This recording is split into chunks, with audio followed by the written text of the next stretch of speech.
ตุเตือนนครหลวงเวียงจันทร์ภาคกลางหาภาคใต้อากาศจะร้อนเอาสูงสุด35องศากรมอุตุนิยมและอุทกศาสตร์พยากรณ์อากาศวันที่13ตุลา2025ว่าความกดดันต่ำของอากาศร้อนยังสืบต่อปกคลุมอยู่ทั่วทุกภาคของประเทศลาวด้วยกำลังอ่อนหาปานกลางสมทบกับกระแสลมตะวันออกเฉียงใต้พัดปกคลุมซึ่งเจนให้อากาศยังจะร้อนเอาอยู่ทั่วไป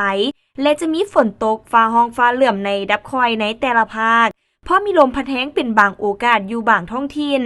ภาคเหนือด้านตะวันออกแขวงพงสาลีหัวพันและเสียงขวางอากาศเย็นอยู่ทั่วไปในตอนเช้าและจะมีฝนตกในดับคอยเป็นบางโอกาสอยู่บางท้องถิ่นหรือนาทีการปกคลุมของฝนกับ 30% อุณหภูมิในระหว่าง 16-29 องศาภาคเหนือด้านตะวันตกแขวงหลวงน้ำทาบ่อแก้วอุดมไซหลวงพะบางและไสยบุรีอากาศเย็นอยู่ทั่วไปในตอนเช้า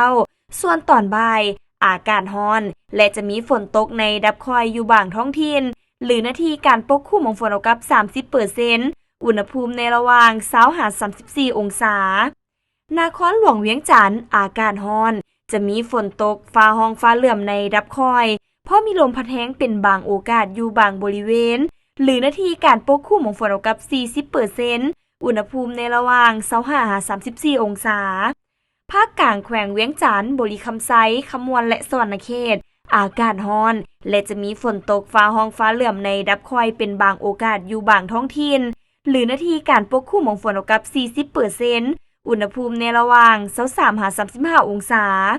แขวงไซสมบูรณ์อากาศเย็นพร้อมจะมีฝนตกในดับคอยเป็นบางโอกาสหรือนาทีการปกคลุมของฝนกับ 30% อุณหภูมิในระหว่าง 19-33 องศาภาคใต้แขวงสารวันจำปาสักเซกองและอัตตปืออากาศร้อนและจะมีฝนตกฟ้าห้องฟ้าเหลื่อมในดับคอยเพราะมีลมพัดแรงอยู่บางท้องถิ่นหรือนาทีการปกคลุมของฝนกับ 40% อุณหภูมิในระหว่าง 23-35 องศา